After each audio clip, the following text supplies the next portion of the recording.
நம்முடைய காரைக்கால் பகுதிக்கும் புதுவை மாநிலத்திற்கும் கிட்டத்தட்ட 18 கோடி ரூபாயானது ஒதுக்கப்பட்டிருக்கின்றது.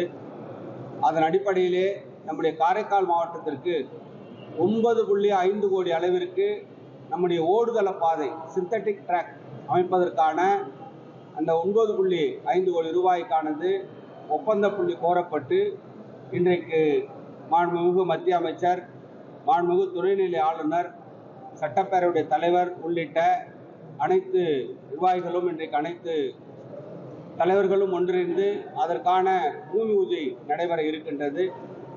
அது மட்டும் இல்லாமல் நம்முடைய விளையாட்டுத் துறையில் 2004ஆம் ஆண்டிலிருந்து இன்று வரையிலே இன்றைக்கு விளையாட்டிலே சிறந்து விளங்கிய மாணவர்கள் தேசிய அளவிலே உலக அளவிலே பங்கெடுத்து அதிலே முதன்மையாக அவர்கள் மெடல் வின்னர்ஸ் அவருக்கு கொடுக்க வேண்டிய அந்த ஊக்கத்தொகையானது இதுவரையிலே 10 கோடியே 35 லட்சம் ரூபாய் அளவிற்கு அந்த ஊக்கத்தொகை கொடுக்கப்படாமல் இருக்கின்றது.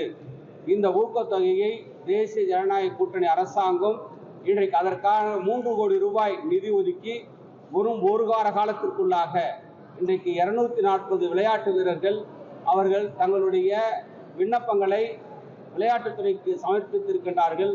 அது விளையாட்டுத்துறையுடைய பரிசீலனை இருக்கின்றது. வெகு விரைவாக அந்த 3 கோடி ரூபாயும் நம்முடைய விளையாட்டு வீரர்களுக்கு கொடுப்பதற்கான அந்த ஒரு திட்டமும் இருக்கின்றது.